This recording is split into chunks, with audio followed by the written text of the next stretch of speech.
सवारी की तलाश में सरफराज अपने रिक्शे को बहुत दूर वीराने तक ले गया था। गर्मी, प्यास और हब्स ने उसकी हालत खराब कर दी थी।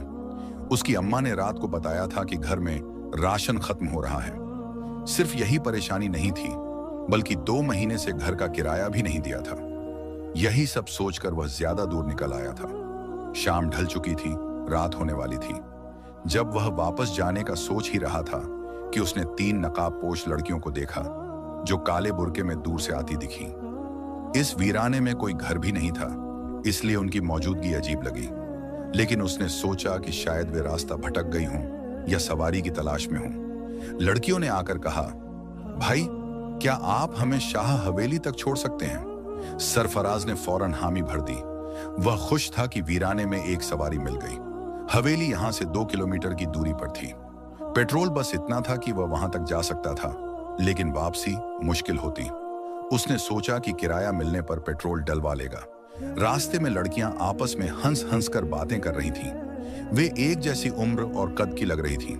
फिर उनमें से एक लड़की बोली, भाई, हमारे पास किराया नहीं है, हम आपसे कहना भूल गए थे।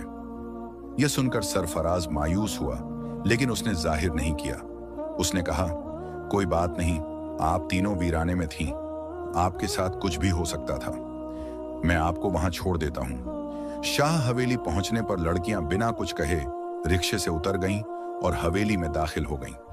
हवेली के आसपास भी कोई आबादी नहीं थी। सरफराज रिक्शा घुमा ही रहा था कि उसकी नजर पिछली सीट पर रखी एक काली थैली पर पड़ी। यह थैली लड़कियों में से एक के पास थी। सरफराज ने रिक्शा रोका और थैली उठाकर हवेली की ओर चल पड़ा। हवेली में जाने का उसका मन नहीं था, लेकिन अमानत लौटाना जरूरी था। जैसे ही उसने दरवाजे पर हाथ रखा, वह खुद ब खुद खुलता चला गया। अंदर का नजारा खौफनाक था। हवेली में कोई रोशनी नहीं थी, न ही किसी के होने का एहसास। वह घबराकर बाहर आया और जल्दी से घर पहुंचा। अम्मा ने दरवाजा खोला। सरफराज का परेशान चेहरा देख उन्होंने कुछ नहीं पूछा। जब उनकी नजर काली थैली पर पड़ी तो उन्होंने खोलकर देखना चाहा। सरफराज रोकना चाहता था, लेकिन इससे पहले अम्मा ने थैली खोल दी। जो कुछ थैली में था उसने सरफराज के होश उड़ा दिए। सरफराज एक गरीब परिवार का लड़का था। उसका बचपन मुश्किलों से भरा था। उसके अब्बा रिक्शा चलाते थे और घर का किराया देना सबसे बड़ी परेशानी थी। सरफराज बचपन से जिम्मेदार था। जब अब्बा बीमार रहने लगे तो उसने चुपके रिक्शा चलाना सीख लिया। एक रात सरफराज को अम्मा और अब्बा की सरगोशियों की आवाज सुनाई दी। उसने ध्यान से सुना तो जाना कि अब्बा को जिगर की बीमारी हो गई थी। उसका इलाज बहुत महंगा था, जो उनके बस की बात नहीं थी। सरफराज के अब्बा अम्मा से कह रहे थे कि अब वह सरफराज को रिक्शा चलाना सिखा देंगे, ताकि उनके जाने के बाद परिवार को कोई परेशानी न हो। अब्बा की यह बात सुनकर सरफराज बिस्तर में लेटा पूरी रात रोता रहा। फिर उसने खुद ही अब्बा से इस ख्वाहिश का इजहार किया कि वह रिक्शा सीखना चाहता है। अब्बा उसकी बात सुनकर दुख से मुस्कुराए थे। धीरे धीरे सिर्फ 2 महीनों में सरफराज ने भरपूर रिक्शा चलाना सीख लिया। रिक्शा सीखने के 4 महीने बाद ही एक दिन अब्बा चुपचाप इस दुनिया से चले गए। सरफराज की उम्र उस वक्त सिर्फ 15 साल थी और कोई भी रात ऐसी न गुजरी जब उसका तकिया आंसुओं से गीला न हुआ हो। लेकिन उसने बिना किसी को एहसास कराए अपने नन्हे कंधों पर घर की सारी जिम्मेदारियां उठा लीं। वह अम्मा या बहनों को यह महसूस नहीं होने देना चाहता था कि वे अकेली पड़ गई हैं। अब्बा के गुजरने के बाद अम्मा बहनों से कहने लगी कि वे स्कूल छोड़ दें, लेकिन सरफराज ने उन्हें साफ मना कर दिया और खुद प्राइवेट तरीके से मैट्रिक करने का फैसला कर लिया। वह दिन भर रिक्शा चलाने लगा। 2 साल के भीतर वह एक माहिर रिक्शा चालक बन चुका था। लेकिन महंगाई बढ़ने के कारण घर चलाना मुश्किल होता जा रहा था। उसी दिन जब उसे 3 नकाबपोश लड़कियों की सवारी मिली थी, उनकी एक काली थैली भी उसके पास रह गई थी। अम्मा ने सरफराज के मना करने के बावजूद वह थैली खोल दी और अंदर निकले कीमती जेवरात देखकर वे दोनों हैरान रह गए। फिर अम्मा ने वह थैली वापस बंद की और कहने लगी, बेटा, ये किसी की अमानत है और हम इसमें कोई खयानत नहीं करेंगे। यही अम्मा की तरबियत थी। सरफराज ने हामी भरी और सोचा कि यकीनन वे लड़कियां इसे लेने वापस आएंगी। अम्मा ने थैली हिफाजत से अपनी अलमारी में रख दी और सरफराज को ताकीद की कि किसी से इस बारे में जिक्र न करे। अगली सुबह सरफराज रोज की तरह उठकर रिक्शा लेकर निकल पड़ा, लेकिन दोपहर तक भी उसे कोई सवारी नहीं मिली। फिर अचानक उसके मन में ख्याल आया कि दिन के वक्त उस हवेली में जाकर देखे कि क्या वे लड़कियां वहां रहती हैं या नहीं। पिछली रात तो उसे वहां कोई नहीं दिखा था, लेकिन वह उलझन में था कि क्या उसे वहां जाना चाहिए। आखिरकार उसने फैसला किया और रिक्शा स्टार्ट करके हवेली की ओर बढ़ चला।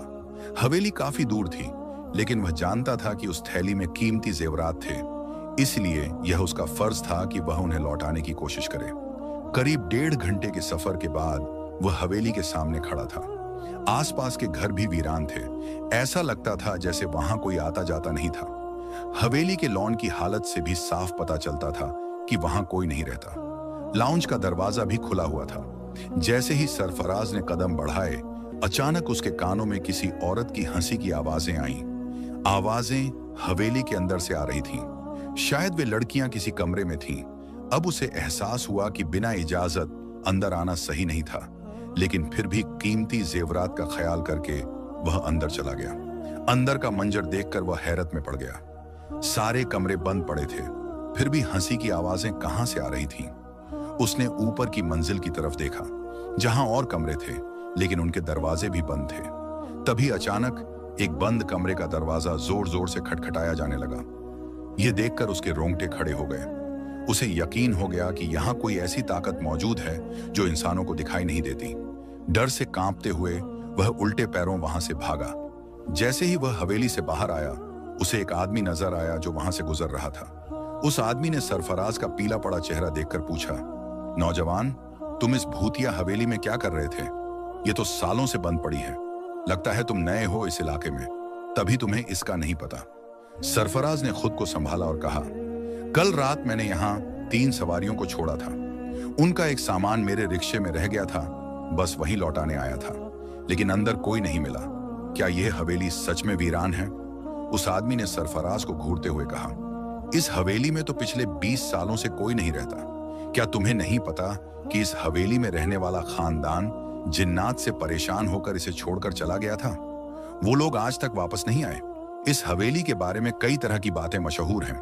सरफराज खौफ और उलझन में पड़ गया। उसकी आंखों के सामने वे तीनों नकाबपोश लड़कियां घूमने लगी, जो आधी रात को उसके रिक्शे में बैठी थीं। अब उसे इस भयानक सच का पता लगाना था, लेकिन अगर वह किसी को बताता कि उसके पास उनका एक कीमती खजाना पड़ा है, तो कोई भी उसकी बात पर यकीन नहीं करता। उसने ठान लिया कि वह खुद ही इस राज से पर्दा उठाएगा। डर और सवालों से घिरा वह वापस अपने घर की ओर चल पड़ा। सरफराज की कहानी कुछ अजीब मोड़ ले चुकी थी। जब उसने अम्मा से कहा कि वह उस खजाने को देखना चाहता है, तो अम्मा ने वह थैली उसके सामने लाकर रख दी। चमकते हुए हीरे जवाहरात वैसे ही मौजूद थे जैसे कि पिछली रात उसने देखे थे। अम्मा ने सवाल किया, बेटा, क्या वह लड़कियां नहीं मिली जो यह खजाना छोड़ गई थीं? सरफराज ने सिर हिलाते हुए जवाब दिया, नहीं अम्मा, जहां वह लड़कियां उतरी थीं, वह हवेली बिल्कुल वीरान पड़ी है। मैं आज भी वहां जाकर देख आया हूं। अम्मा ने थोड़ा रुक कर कहा, तो ऐसा करते हैं, इसमें से थोड़ा सा सोना बेच देते हैं। घर का किराया भी भरना है और राशन के लिए भी पैसे नहीं है। लेकिन सरफराज ने साफ इनकार कर दिया, नहीं अम्मा, यह हमारे पास किसी की अमानत है। हम उनकी इजाजत के बिना इसमें से कुछ भी खर्च नहीं कर सकते। अम्मा ने उसकी बात पर सिर हिला दिया और खजाने को दोबारा अलमारी में रख दिया। लेकिन अब सरफराज को लगने लगा कि जब तक यह खजाना उनके घर में रहेगा, वह इसी के बारे में सोचता रहेगा। उसे डर था कि कहीं उसकी नीयत न बदल जाए। इसीलिए उसने तय किया कि वह उन लड़कियों को ढूंढेगा और उनकी अमानत उन्हें लौटा देगा। अगले दिन सुबह जब वह रिक्शा लेकर निकला, तो इत्तेफाक से उसे उसी इलाके की सवारी मिल गई। वह एक बुजुर्ग आदमी था जो उसी दिशा में जा रहा था। बातचीत के दौरान सरफराज ने बुजुर्ग से शाह हवेली के बारे में पूछ लिया।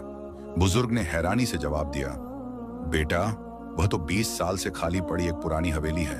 तुम क्यों पूछ रहे हो? सरफराज ने टालते हुए कहा, बस यूं ही मुझे इसके बारे में जानने की जिज्ञासा थी। क्या आप बता सकते हैं कि वहां के मालिकों ने उसे क्यों खाली किया था?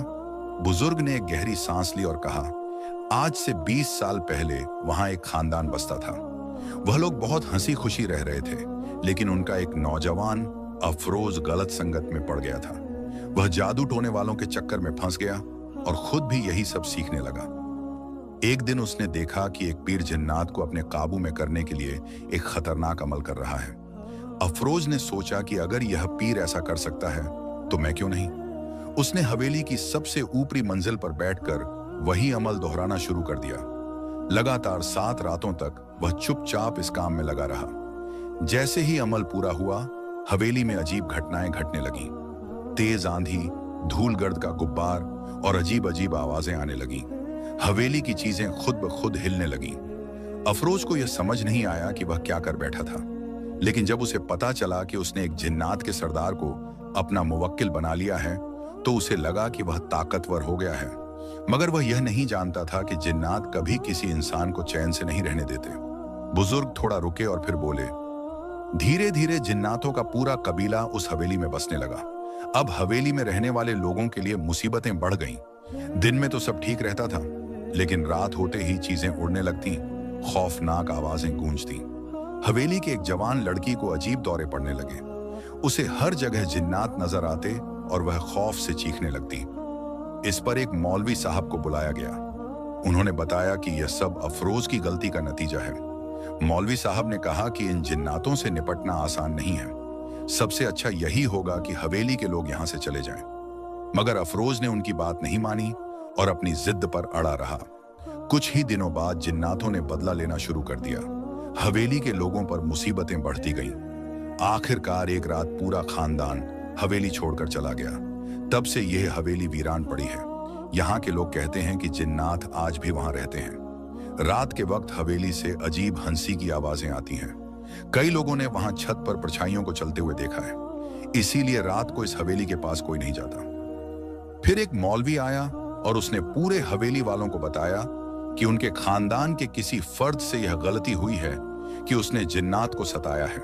अब इसका सिर्फ एक ही हल है, वे यह हवेली छोड़कर कहीं दूर चले जाएं, क्योंकि इस जिन्नात के पूरे कबीले ने हवेली पर कब्जा कर लिया है। अब वे किसी भी कीमत पर यहां से नहीं जाएंगे। कहते हैं कि उस लड़के की वजह से उनका पूरा ठिकाना बर्बाद हो गया था।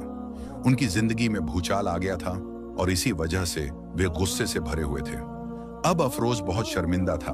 बार बार मौलवी से गुहार लगाने लगा कि कोई हल निकाले, पर मौलवी साहब ने साफ कह दिया कि इस पूरे कबीले से लड़ाई करना उनके बस की बात नहीं है। उन्होंने हवेली वालों को यही सलाह दी कि वे चुपचाप यह जगह खाली कर दें। मौलवी बिना कोई उपाय किए चला गया। अब हवेली में शोक का माहौल था। फिर रातों रात पूरा खानदान हवेली छोड़कर चला गया। धीरे धीरे पूरे मोहल्ले को पता चल गया कि हवेली में क्या वाकया पेश आया था।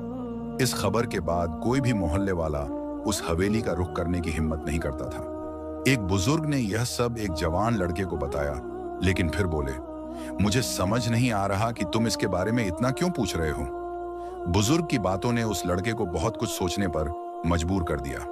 फिर उसने बुजुर्ग को सच्चाई बताने का फैसला किया। उसने उन नकाब पोश लड़कियों के बारे में बता दिया कि किस तरह रात के आधे पहर वे उसके रिक्शे में कीमती खजाना छोड़कर खुद हवेली में चली गई थी। बुजुर्ग उसकी बात सुनकर हैरान रह गए। फिर बोले, तुम्हारी बात सुनकर तो यही लग रहा है कि वे जरूर जिन्नात के खानदान की झिंजियां होंगी। हो सकता है कि वे सरदार की शहजादियां हों, क्योंकि लोगों का कहना है कि रात के आधे पहर इस हवेली से अजीबोगरीब आवाजें सुनाई देती हैं। कई लोगों ने छत पर चलते फिरते जिन्नात को भी देखा है। इसी वजह से हमारे इलाके के लोग रात के वक्त घर से बाहर नहीं निकलते। फिर उस लड़के ने बुजुर्ग से पूछा, लेकिन वे मेरे रिक्शे में कीमती खजाना छोड़कर ही क्यों गई? ये बात मेरी समझ में नहीं आ रही। बुजुर्ग ने जवाब दिया, ये बात तो मैं भी नहीं जानता बेटा, लेकिन हो सकता है कि वे अपना खजाना लेने तुम्हारे पास दोबारा जरूर आए। अब उनकी मंजिल करीब आ गई थी। हवेली थोड़ी ही दूरी पर थी, लेकिन बुजुर्ग का कहना था कि जिन्नात रात के वक्त दिखाई नहीं देते, पर रात को पूरी हवेली में घूमते फिरते रहते हैं। अब लड़के का ध्यान सिर्फ उन नकाब पोश लड़कियों और खजाने पर था। उसने थोड़े बहुत पैसे जमा किए, मामूली सा राशन खरीदा और घर चला गया। लेकिन अब उसका ध्यान रिक्शा चलाने पर भी नहीं था। उसकी अम्मा अलग परेशान थी कि कहीं कोई चोर डाकू उस खजाने की वजह से घर में ना घुस आए। आखिरकार लड़के ने अपने दिल को मजबूत किया और रात में हवेली जाने का फैसला किया। बगैर अम्मा को बताए जैसे ही रात हुई, वह हवेली की तरफ निकल पड़ा। अपने रिक्शे को उसने थोड़ी दूर एक दरख्त के नीचे खड़ा कर दिया और पैदल हवेली की ओर बढ़ने लगा। सारी गलियां सुनसान थीं। चारों ओर गहरा सन्नाटा था। इंसान तो दूर की बात, कोई परिंदा भी पर मारता नहीं दिख रहा था। रात का अंधेरा गहराता जा रहा था।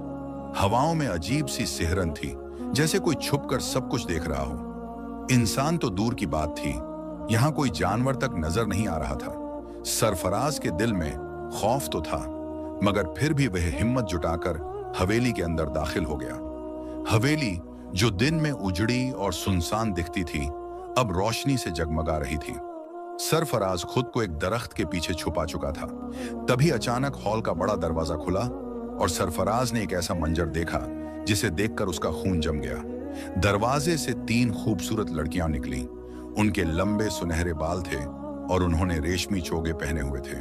वे हंस हंस कर एक दूसरे से बातें कर रही थीं। जैसे ही सरफराज ने उनकी आंखों में देखा, वह पहचान गया कि ये वही जिनजादियां थीं जो उस रात नकाब पोश बनकर उसके रिक्शे में बैठी थीं। सरफराज समझ गया कि उन्होंने उसे देख लिया है। वे उसी दरख्त के पास आकर खड़ी हो गईं जिसके पीछे वह छुपा था। मुझे यहां आदमजात की बू आ रही है, एक जिनजादी ने फुसफुसाकर कहा। हाँ, लेकिन भला कोई इंसान यहां आने की हिम्मत कैसे करेगा? दूसरी जिनजादी बोली। सब जानते हैं कि इस हवेली पर हमारे पूरे कबीले का राज है। सरफराज की सांसें थमने लगीं। तभी तीसरी जिनजादी बोली, चलो अब्बा हुजूर से कहते हैं कि जिनजादों को भेजकर यहाँ की देखभाल करवाएं। जैसे ही वे तीनों अंदर जाने लगीं, अचानक सरफराज के पांव पर किसी कीड़े ने काट लिया। उसके मुंह से दर्द भरी चीख निकल गई। वह तीनों एकदम पलटी और उसे घूरने लगी।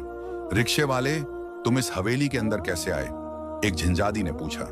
कांपती आवाज में सरफराज बोला, मैं किसी गलत इरादे से यहाँ नहीं आया। मैं जानता हूं कि यह जिन्नात की हवेली है, लेकिन आपकी एक अमानत मेरे पास रह गई थी, इसलिए उसे लौटाने आया हूं। जिनजादियों की आंखें चमक उठी। माहपारा जिनजादी आगे बढ़कर बोली, ओह, वो जेवरात? हाँ, हम गलती से अपने रिक्शे में छोड़ आए थे। कहाँ हैं वे? सरफराज ने सफाई दी। मैंने सोचा पहले यह देख लूं कि आप लोग यहीं रहती हैं या नहीं, इसलिए आज उन्हें साथ नहीं लाया, लेकिन आप जब कहेंगी मैं उन्हें लेकर आ जाऊंगा। महापारा जिनजादी मुस्कुराई। ठीक है, तुम यहां मत आना। अगर हमारे रखवाले जिन्नात ने तुम्हें देख लिया तो तुम्हें नुकसान पहुंचा सकते हैं। मैं खुद तुम्हारे घर आ जाऊंगी। सरफराज ने उसकी बात सुनकर सहमति में सिर हिला दिया और तेजी से वहां से निकल आया। घर पहुंचते ही अम्मा ने उसकी खौफजदा शक्ल देख ली। बेटा, क्या हुआ? तबीयत तो ठीक है ना? सरफराज ने अम्मा को सब कुछ बता दिया। सुनकर अम्मा घबरा गईं। ये तूने क्या कर दिया? अगर वे जिन्नात तुझे कोई नुकसान पहुंचा देते तो? अमानत तो अमानत होती है, चाहे वह किसी इंसान की हो या जिन्नात की, सरफराज ने कहा। अगली रात अचानक दरवाजे पर दस्तक हुई। दरवाजा खोलते ही सरफराज ने देखा, सामने एक नौजवान लड़की खड़ी थी। उसने दुपट्टे से अपना चेहरा छुपा रखा था, मगर उसकी आंखों से सरफराज पहचान गया कि यह माहपारा जिनजादी थी। क्या मुझे अंदर आने का नहीं कहोगे? माहपारा जिनजादी ने मुस्कुराकर पूछा। सरफराज हिचकिचाया, लेकिन फिर धीरे से अंदर आने का इशारा कर दिया। माहपारा ने घर के हर कोने को गौर से देखा। सरफराज संदूक से जेवरात निकाल लाया और माहपारा को सौंप दिए। वह बहुत खुश हुई। यह मेरे लिए बहुत खास है, उसने कहा। वैसे तो हमें किसी चीज की कमी नहीं, लेकिन जो चीज पसंद आ जाए उसे हासिल करना मेरी आदत है। जैसे ही उसने जेवरात अपने हाथ में लिए, वह अचानक गायब हो गई। सरफराज ने राहत की सांस ली, लेकिन कहानी अभी खत्म नहीं हुई थी। कुछ दिन बाद रात के 12 बजे सरफराज एक सड़क के किनारे खड़ा था। तभी उसे फिर वही खनकती हुई हंसी सुनाई दी। उसने घबराकर पीछे देखा। वो तीनों जिनजादियां फिर उसके सामने खड़ी थीं। एक जिनजादी ने मुस्कुराकर पूछा, रिक्शे वाले, हमें हवेली तक छोड़ दोगे? सरफराज का दिल जोर से धड़कने लगा। वह कुछ बोल पाता, इससे पहले ही दूसरी जिनजादी ने मजाक उड़ाते हुए कहा, देखो तो, ये कितना डरा हुआ है। अभी तो हमने अपना असली रूप भी नहीं दिखाया। तीसरी जिनजादी माहपारा आगे बढ़कर बोली, रिक्शे वाले, मुझे तुम्हारी ईमानदारी बहुत पसंद आई है। मैंने आज तक किसी इंसान को इस नजर से नहीं देखा। मुझे तुमसे दोस्ती करनी है। सरफराज सन्न रह गया। दूसरी जिनजादी ने कहा, माहपारा से दोस्ती कर लो, तुम्हारी जिंदगी बदल जाएगी। अब सरफराज एक अजीब कशमकश में फंस चुका था। उसे इनकार भी नहीं करना था, मगर हां भी नहीं कह सकता था। अगर उसने दोस्ती कबूल कर ली तो जिनजादियां हर वक्त उसके सामने आती रहेंगी। महापारा ने मुस्कुराकर कहा, मैं तुम्हारी जिम्मेदारियां कम करना चाहती हूं। मैं तुम्हारी जिंदगी को बेहतर बना सकती हूं। सरफराज के पास अब कोई चारा नहीं बचा था। उसे कोई फैसला लेना ही था। उस जिन्नानी की बात ने उसे हैरत में डाल दिया था, लेकिन फिर उसने अपने दिल की रजामंदी के साथ दोस्ती के लिए हामी भर ली। वो जिन्नानी कहने लगी कि वो चंद दिनों तक उसके घर में रहना चाहती है, लेकिन इसके लिए उसे अपने घर वालों से कोई बहाना बनाना होगा। वो उसके रिक्शे में बैठकर पूरी दुनिया देखना चाहती थी। अब वो दोनों जिन्न चले गए थे, लेकिन महापारा उसके साथ उसके घर जा रही थी। वो खौफजदा था कि कहीं उसकी अम्मा इस लड़की को देखकर घबरा ना जाए, लेकिन वो अम्मा को यह हकीकत नहीं बताने वाला था कि महापारा इंसानी लड़की नहीं बल्कि एक जिन्नानी थी। रात के आधे पहर जब वो अपने घर पहुंचा तो अम्मा ने ही दरवाजा खोला। उन्हें अपने बेटे के साथ एक लड़की खड़ी देखकर हैरानी हुई। जब अम्मा ने पूछा तो उसने झूठ बना दिया। ये लड़की उदास हालत में सड़क पर खड़ी थी। बहुत बुरे हालात से गुजर कर आई है, इसलिए कुछ दिन हमारे पास रहेगी, फिर किसी शेल्टर होम में चली जाएगी।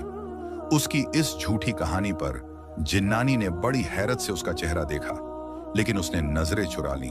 वो उसे कैसे बताता कि हमारे समाज में चाहे कोई लड़की हो या जिन्नानी, किसी नौजवान के साथ आधी रात को उसके घर आना अच्छा नहीं समझा जाता। अम्मा ने उसके झूठ पर यकीन किया या नहीं ये तो पता नहीं, मगर उनकी नजरें उस जिन्नानी के गले में पड़े खूबसूरत सोने के गुलूबंद, हाथों में मोटे सोने के कंगन और कानों की बालियों पर टिक गईं। शायद इसी वजह से वो लड़की को शक भरी निगाहों से देख रही थी। अब महापारा उसी के घर में रहने लगी। जब भी वो रिक्शा चलाकर घर लौटता तो वो खुशी से दरवाजा खोलती। फिर अम्मा और छोटी बहनों के सो जाने के बाद वो उसके साथ रिक्शे में बैठकर बाहर निकल आती। वो उसे हर उस जगह ले जाता जहां वो जाना चाहती थी। धीरे धीरे उसकी अम्मा और बहनों से भी उसकी अच्छी दोस्ती हो गई। फिर एक दिन जब वो घर आया तो अम्मा कहने लगी, देखो तो सही ये लड़की कितनी अच्छी है। आज मकान मालिक दरवाजे पर शोर मचा रहा था तो इस बेचारी लड़की ने अपने कानों की सोने की बालियां निकालकर उसे दे दी। मैं तो शर्मिंदा हो गई, मगर मजबूर भी थी। उसकी अम्मा की इस बात ने उसे और भी हैरत में डाल दिया। वो सोचने लगा, ये जिन्नात के शाहनशाह की बेटी है, उसके पास दौलत की कोई कमी नहीं, इन बालियों की उसकी नजरों में क्या हैसियत होगी। मगर अम्मा की अगली बात सुनकर वो उछल पड़ा। अम्मा ने कहा, तुम इस लड़की से शादी कर लो, लावारिस है, अच्छा है, इसे भी सहारा मिल जाएगा। उसने हाथ जोड़ लिए। खुदा के लिए अम्मा, ये बात उसके सामने मत कहिए। वो अम्मा को कैसे बताता कि वो जिन्नानी उसके पीछे पड़ी थी। ना जाने वो कितने दिन इस घर में रहने वाली थी। फिर एक रात उसका रिक्शा खराब हो गया। रात के 2 बज चुके थे और वो सुनसान सड़क पर खड़ा था। चारों तरफ सन्नाटा था, ना कोई इंसान, ना कोई दुकान। उसकी गुर्बत उसे फिर से चुभने लगी।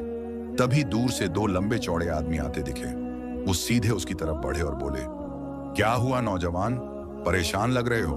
चलो हम तुम्हारी मदद करते हैं।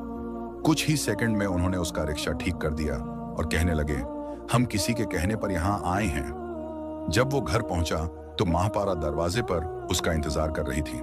अब अम्मा के बजाय ज्यादातर वही दरवाजा खोलती थी। वो मुस्कुराते हुए बोली, मैंने ही इन दोनों जिन्हों को तुम्हारे पास भेजा था मदद के लिए। अब वो समझ गया कि वो आदमी आधी रात को उस सुनसान सड़क पर क्यों आए थे। फिर एक दिन महापारा कहने लगी, मैं वो झील देखना चाहती हूँ जिसका पानी नीला होता है। वहां मैं आज तक नहीं गई। सोचती हूँ तुम्हारे साथ जाऊंगी तो इस दुनिया को तुम्हारी नजर से देख पाऊंगी, वरना ऐसी जगहों पर हमें टिकने नहीं दिया जाता। वो अब एक खूबसूरत लड़की के रूप में उसके सामने थी। वो उसे उस झील के पास ले गया। महापारा बहुत खुश नजर आ रही थी। उसे पूरा दिन और पूरी रात घुमाने के बाद जब वो थका हारा घर लौटा तो अगली सुबह अम्मा घबराई हुई आई। बेटा, वो लड़की न जाने कहां चली गई। सुबह उठकर देखा तो घर में नहीं थी। ऐसा तो नहीं कि वो भाग गई हो? वो भी परेशान हो गया, कहीं वो नाराज तो नहीं हो गई थी। मगर उसने तो कोई गलती नहीं की थी। अगर वो खामोशी से चली गई तो इसका मतलब यही था कि वो अपने कबीले में वापस चली गई थी। फिर एक रात जब वो घर वापस आया तो उसकी अम्मा ने उसे एक खत थमाया। खत में लिखा था, तुम्हारी किस्मत बदलने वाली है। अगर अपना इनाम लेना चाहते हो तो उस दरख्त के नीचे आ जाना जहां पर तुम पहली बार हमसे मिले थे। नीचे जिन जादी महापारा का नाम लिखा हुआ था। नौजवान हैरान रह गया, उसे फिर से वहीं जाना था। अगर वो ना जाता तो माहपारा खुद ही यहां आ जाती। उसने फैसला किया कि इस बार रिक्शा नहीं निकालेगा, बल्कि पैदल ही वहां जाएगा। रात का सन्नाटा था जब वो उस दरख्त के नीचे पहुंचा। कुछ ही देर बाद उसके कानों में चंचल हंसी की आवाजें गूंजने लगीं। दूर से ही रंगीन लिबास नजर आए और वो तीनों झिन्नजादियां हंसती मुस्कुराती हुई उसके पास आ गईं। माहपारा ने मुस्कुराते हुए कहा, देखो यह रिक्शे वाला कितना अच्छा है। इसने बगैर किसी मुआवजे के न सिर्फ मुझे पूरी दुनिया दिखाई, बल्कि एक बार भी शिकायत नहीं की कि उसके हालात कितने बुरे हैं। फिर दूसरी झिन्नजादी कहने लगी, तुम्हारा दिल यूं ही इस नौजवान पर नहीं आया है ना? माहपारा हल्के से मुस्कुराई और कहा, हाँ, लेकिन अब मैं इसे और परेशान नहीं करूंगी। मैं इसकी जिंदगी बदलना चाहती हूं। फिर उसने अपनी चादर में छुपाई हुई एक थैली नौजवान के हवाले कर दी और कहा, यह तुम्हारे सब्र का इनाम है। तुम बाकी इंसानों से बहुत मुख्तलिफ हो। मुझे यकीन है कि दौलत पाकर भी तुम बिल्कुल नहीं बदलोगे, लेकिन इसके लिए हमारी एक शर्त है। जब भी हमारा दिल चाहेगा हम तुम्हारी दुनिया में आ जाएंगे। जाओ, अपनी किस्मत बदल लो। आज के बाद तुम एक रिक्शे वाले नहीं, बल्कि बहुत बड़े आदमी कहलाओगे। नौजवान बार बार उनका शुक्रिया अदा करने लगा। माहपारा उसे मोहब्बत से देखती रही, फिर कहने लगी, मैंने तुम्हारे घर में रहकर बहुत कुछ सीखा। दुनिया को तुम्हारी नजरों से देखा तो एहसास हुआ कि जो चीजें इंसानों के लिए आम हैं, वो हमारे लिए खास होती हैं। अगर तुम्हें कभी कोई परेशानी आए तो बस हमें याद कर लेना, हम तुम्हारे सामने हाजिर हो जाएंगे। और हाँ, अगर कभी कोई लड़की आधी रात को मदद के लिए बुलाए तो इनकार मत करना। यह कहकर माहपारा मुस्कुराई और देखते ही देखते तीनों झिन्नजादियां वहां से गायब हो गईं। नौजवान ने थैली खोली तो देखा कि उसमें उसकी सोच से भी ज्यादा कीमती खजाना मौजूद था। रात के 3 बजे जब वो घर पहुंचा तो अम्मा उसके इंतजार में बैठी थी। उसने थैली उनके सामने रख दी। अम्मा हैरान रह गईं। ना जाने तुम क्या करते रहते हो, अब यह कहां से आ गया? नौजवान ने प्यार से अम्मा का हाथ थामा और कहा, अम्मा, यह सब आपका नसीब है। हमारे घर में रहने वाली वो लड़की कोई और नहीं, बल्कि एक जिनजादी थी। मैंने उसकी चंद ख्वाहिशें पूरी की तो बदले में उसने मुझे इस कीमती इनाम से नवाज दिया। अम्मा की आंखों में खुशी के आंसू आ गए। अब उसकी जिंदगी मुकम्मल तौर पर बदल गई थी। लेकिन उसने सिर्फ अपने हालात नहीं बदले, बल्कि उन नौजवानों की भी मदद करने लगा जो हालात से परेशान नजर आते। उसकी तीनों बहनें अब शहर के सबसे अच्छे कॉलेज में तालीम हासिल कर रही थीं। आज भी अगर सड़क किनारे कोई अकेली लड़की खड़ी नजर आती तो वो उसे घर तक छोड़कर आता। ये छोटी छोटी नेकियां ही होती हैं जो इंसान को एक दिन बड़े मुकाम पर पहुंचा देती हैं। आज भी जब रात के सन्नाटे में हवा चलती है तो उसे उन तीनों जिन्नजादियों की हंसी सुनाई देती है। सुना है कि वो शाह हवेली आज भी सुनसान और वीरान नजर आती है, लेकिन वहां रहने वाली मखलूक किस कदर जिंदा दिल और मेहरबान थी, ये सिर्फ वही जानता था। अगर आपको यह कहानी पसंद आई हो तो इसे लाइक करें, अपने दोस्तों के साथ शेयर करें और हमारे चैनल को सब्सक्राइब करना ना भूलें। मिलते हैं कल एक नई और दिलचस्प कहानी के साथ। तब तक के लिए अल्लाह हाफिज।